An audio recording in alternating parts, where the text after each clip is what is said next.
அன்பிற்குரிய தோழர்களே, உழைக்கும் பெண்கள் தினம் மார்ச் 8. இதுல கம்யூனிஸ்ட் கட்சி இந்திய கம்யூனிஸ்ட் கட்சி மார்க்சிஸ்ட் இணையும் நிகழ்ச்சியில பங்கு பெற்றிருக்கக்கூடிய எண்ணற்ற தோழர்களுக்கு, அதிலும் குறிப்பாக காலையில 5 மணிக்கு பஸ் பிடிச்சி வீட்டுல 4 மணிக்கு எழுந்திருக்கணும்னு நினைக்கிறேன். சமையல்லாம் செஞ்சுட்டு வேலை பார்த்துட்டு 4 மணிக்கு எழுந்திச்சு வண்டியை பிடிச்சி ஒரு நாளைக்கு சம்பளம் 761 ரூபாய். அந்த 761 ரூபாவை தள்ளி வச்சுட்டு மண்டலம் 4, 8, 7 தோழர் வந்திருக்காங்க. 400 பேர் 30 லட்சம் ரூபாய் சம்பளத்தை தூக்கி போட்டு இந்த நிகழ்ச்சிக்கு வந்திருக்காங்கன்னா, தூய்மை பணியாளர் தோழர்கள், அதுவும் சர்வதேச உழைக்கும் பெண்கள் தினத்துல பெண்கள் எங்க இருக்கணுமோ அங்க இருக்கான்னு சொல்லி வந்திருக்காங்க. 19 நாள் வீரியமாக தமிழ்நாட்டில் டாஸ்மாகாக போராடிய தொழிலாளர்கள், அவர்களோட காலத்தை இருக பற்றி கொண்டிருக்கக்கூடிய ஜனநாயக வழக்கல் சங்க, ஜனநாயக சட்ட வழக்கல் சங்க தோழர்கள், ஏடிஎஸ்னுடைய உழைப்போரும் இயக்கத்தினுடைய சிபிஎம்எல் கட்சியினுடைய தோழர்கள், இங்கு வந்திருக்கக்கூடிய சிபிஎம் அகில இந்திய பொதுச் செயலாளர் தோழர் திவங்கர் அவர்கள், மத்திய குழு உறுப்பினர்கள் தோழர் சங்கர் அவர்கள், பாலச்சந்திரம் அவர்கள், நமது வழிகாட்டி எஸ்கே அவர்கள், தோழர் ஜோதி தோழர்கள், கிருஷ்ணவேணி அவர்கள், ஏஎஸ் குமார் அவர்கள் உட்பட பல பேர் இங்கு வந்திருந்ததற்கு, இந்த நிகழ்ச்சியிலே பங்கு பெற்றதற்கு அனைவரின் சார்பாக என்னுடைய நெஞ்சார்ந்த நன்றியை முதலில் தெரிவித்துக் கொள்கிறேன். தோழர்களே, 3008 பேர் 300 தீப்பொறி சந்தாவோட இந்த அமைப்புல இன்னைக்கு சிபிஎம் லிபரேஷன்ல நாம் நம்பிக்கையோடு இணைந்திருக்கிறோம் தோழர்களே. அதிலும் குறிப்பாக தூய்மைப்பணி தோழர்கள் 4-8 மண்டல தோழர்கள் ரூபாய் 1,26,000 இந்த மக்கள் மாமன்றத்துக்கு அளித்திருக்கிறார்கள் என்பதை தெரிவித்துக் கொள்கிறேன் தோழர்களே. தோழர்களே, இந்த நிகழ்ச்சியில முக்கியமா இன்னொரு குறிப்பா சொல்லணும்னா, பிரிக்கால் தோழர்கள்,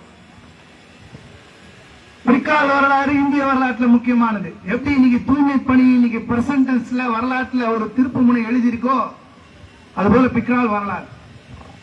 2 பேருக்கு கொலைகேச 10 வருஷம் ஜெயில இருக்காங்க. நம்ம மணிவண்ண ராமமூர்த்தி 10 வருஷம் அந்த குடும்பத்தையும் பார்த்து அந்த வழக்கையும் பார்த்து சந்திக்கக்கூடிய இயக்கம்.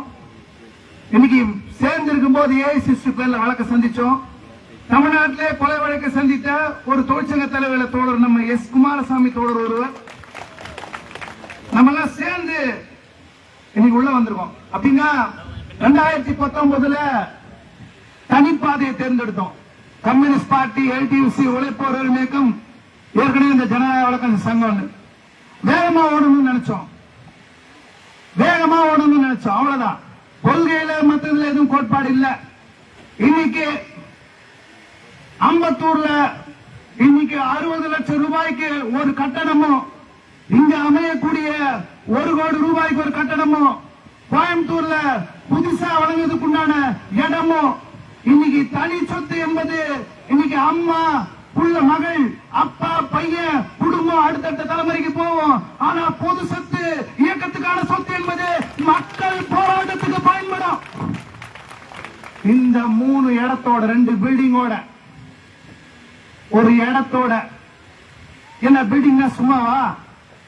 நீங்க அம்பத்தூர்ல இருக்க அலுவலகம், அம்பத்தூர்ன்றது 1 மணி நேரம் தள்ளி சென்டர்ல இருந்து அந்த அலுவலகத்துக்கு அனைத்து சங்கத்தையும் தமிழ்நாட்டை திருப்பி பார்க்க வச்சு அமைச்சர்களை வர வச்சு முடிக்க வச்சிருக்கா அந்த அலுவலகம் மிகப்பெரிய காரணம். வெறும் அது எத்தனை பேருடைய ஏக்க பெருமூச்சு, அழுக, கஷ்டம், துன்பம், துயரம், நாங்க கொட்டிக்கிறதுக்கு ஒரு இடம், கவலையை தெரிவிச்சுக்கிறதுக்கு ஒரு இடம், நாங்க மீண்டு வர்றதுக்கு ஒரு இடம், என் அடிமை சங்கிலியை உடைக்கிறதுக்கு ஒரு இடம் சொன்னா அது அலுவலகம் தான். வாடகை கொடுத்து நடத்துறவங்களுக்கு தான் அலுவலகத்துடைய அருமை தெரியும் சொல்லுவோம். இதுல இருக்கிற ஒரு நல்ல முயற்சி என்னன்னா, ஒரு எஸ்கேனுடைய கனவு ஸ்ரீபெரும்புதூர்ல அலுவலகம் அமையணும். கடினமான முயற்சி எடுத்து எஸ்கேவும் தோழர் இங்க இருக்கிற தோழரும் ஒரு அலுவலகத்தை உருவாக்கி இருக்காங்க. சொல்லும் போதே என்னன்னா மக்கள் மாமன்றம், மக்கள் மன்றம் அப்படின்னா என்ன குறிப்பா இதுல இருக்கக்கூடிய நல்ல விஷயம்னா, எங்கள் தொழிற்சங்கத்தில் சேர்ந்தவர்கள் மட்டும்தான் இந்த அலுவலகத்தை பயன்படுத்த வேண்டும் என்பது கிடையாது. இந்த ஸ்ரீபெரும்புத்தூர்ல யாரெல்லாம் சங்க தொழிலாளிக்கு நடத்துறாங்களோ அவங்க அத்தனை பேரும் இந்த அலுவலகத்தை பயன்படுத்திக்கலாம் சொல்ல இருக்குல்ல. இதுதான் சங்கம், இப்படிதான் சங்கம் நடக்கணும். எல்லாரும் பயன்படுத்திக்கலாம், எல்லாரும் இங்க கூடலாம், கூடி பேசலாம், போராட்டங்களுக்கு முடிவெடுக்கலாம். இந்த நோக்கத்தோடு இந்த அலுவலகம் திறக்கப்பட்டிருக்கு. அதுலயும் கூடவே நம்ம காலையில் ராஜகுருத்தோடு சொல்லிட்டாரு, காதல் திருமணங்கள் இந்த அலுவலகத்தில் நடத்தி வைக்கப்படும் என்பதையும் அறிவித்திருக்கிறார். பரவாயில்ல, காதல் மேல ரொம்ப விருப்பம் உள்ளவங்க ரைட்ல நிறைய பேர் இருக்கீங்கன்னு நினைக்கிறேன். ஒரு நம்பிக்கையோட போராட்ட காலத்தோட ஒரு அலுவலகங்கள், 2 அலுவலகங்கள், ஒரு இடம், அதையும் தாண்டி உலகை குலுக்கிய 8 நாட்கள் ரஷ்ய புரட்சி சொல்லுவாங்க. அது லெவல் வேற. நான் அந்த புத்தகத்தை படிச்சிருக்கேன். அந்த புத்தகத்தை படிக்கும்போது லெனின் எத்தனை பேரை எத்தனை கூட்டங்களை சமாளிப்பாரு, எப்படிலாம் போராட்டத்தை கொண்டு போவாருன்னு அந்த உலகை குலுக்கிய 8 நாட்கள் இருக்கும். எனக்கு தெரிஞ்சு தமிழ்நாட்டில் சமீப காலத்துல 4.5 வருஷத்துல இந்த ஆட்சியில, தமிழ்நாட்டு ஆட்சியில அது 184 நாள் நடந்ததுன்னா அந்த 184 நாளும் தமிழ்நாட்டு அரசையும் தமிழ்நாட்டையும் குலுக்கிய நாட்களாக இருந்த தூய்மை பணியாளர்களோடு, அந்த தூய்மை பணியாளர்களோடு எம்எல்ஏ கலந்திருக்கிறார்கள் என்பதுதான் முக்கியமான விஷயம். நிச்சயமா உழைப்போர் இயக்கம், ஏடியூசி சங்கம் ஒரு இடத்துல சேர்ந்து நம்ம போறோம்னா அது நம்ம பலத்தை அதிகரிக்கிறதுக்கான இடமா இருக்குமே தவிர பலத்தை குறைக்காத இடமா இருக்காது. சரி, எஸ்கே தோழர், உங்கள் வழி நடத்திய நான் உட்பட எப்படி தூய்மை பணியாளர் போராட்டத்தை எப்படி நடத்துறோம், எப்படி இன்னைக்கு டாஸ்மாக் போராட்டம்னால 19 நாள் வலிமையா நடத்துறதுக்கு இருக்கும். வழக்கறிஞர் சங்கம் நடத்துறோம், பல போராட்டங்கள் நடத்துறோம். எங்க இருந்து வந்தது? நாங்க என்ன மேல இருந்து எதனா கூச்சோமா? இல்ல தனி சூப்பர்மேன் பவர் ஏதாவது எங்களுக்கு இருக்கா? அப்படின்னா இல்ல. இந்திய கம்யூனிஸ்ட் கட்சி மார்க்சிஸ்ட் விடுதலையில இங்க இருக்கக்கூடிய தலைவர்கள் அப்படின்னா தோழர் பாலச்சந்திர தோழர் எனக்கு தெரியும், சங்கர் தோழர் தெரியும், திபங்கர் தெரியும், ஏஎஸ் குமார் தெரியும், எஸ் குமாரசாமி தோழர் தெரியும். இங்க இருக்கிற தோழர்கள் எல்லாமே படிச்சு முடிச்சுட்டு நல்ல வேலையில் இருக்கும் போதும் தான் வாழ்க்கை முக்கியமா, லட்சங்கள் முக்கியமா, லட்சியம் முக்கியமா நினைக்கும் போது, கோடிகள் முக்கியமா, கொள்கை முக்கியமா நினைக்கும் போது உழைக்கும் மக்கள் தான் முக்கியம் நினைச்சு அவங்க வாழ்க்கையை இதுக்காக அர்ப்பணிச்சவங்க. எம்எல் கட்சி இன்னும் எம்எல் கட்சியிலிருந்து கற்றுக்கொண்ட விஷயங்களைத்தான் எம்எல் கட்சியில் இருக்கும் போது நாங்கள் பெற்ற படிப்புகளை, கற்பிதங்களை வைத்துத்தான் தூய்மை பணியாளர் போராட்டங்களை கம்பீரமாக நம்பிக்கையோடு நடத்த முடிந்தது. அதுல ஒண்ணு எந்த சொல்வதற்கு நாங்கள் பெருமைப்படுகிறோம். எனக்கு தெரிஞ்சு அது ரஷ்ய புரட்சியா இருக்கட்டும், சேகுவேரா புரட்சியா இருக்கட்டும், ஸ்ரீலங்காவில் நடந்ததா இருக்கட்டும், நக்சல்பாரி எழுச்சியா இருக்கட்டும், வினோத் மிஸ்ரா கால தொடையில குண்டு வாங்கினதா இருக்கட்டும், பல்வேறு இயக்க தோழர்கள் தூக்கு மேடை ஏறினதா இருக்கட்டும், பீகார்ல ஆயுதங்களை தூக்கி ஒடுக்கப்பட்ட மக்களை வாக்குச்சாவடி கூட்டு போனதா இருக்கட்டும், இந்த மாதிரியான நினைப்புகள், இந்த மாதிரியான வரலாறுகள், விக்கால் போராட்டம் இதெல்லாம் சேர்த்துதான் தூய்மை பணியாளர் போராட்டங்களுக்கு வலு கொடுத்தது. தொடர்ந்து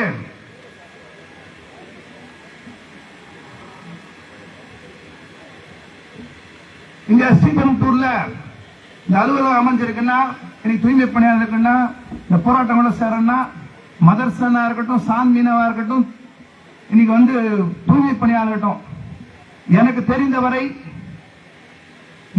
தெரிந்தவரை 10 கோடிகளை தாண்டி தொழிலாளர்களுக்கு நிச்சயமாக பயன்களை வாங்கி கொடுத்திருக்கக்கூடிய இயக்கமாக நாம் இருந்திருக்கிறோம்.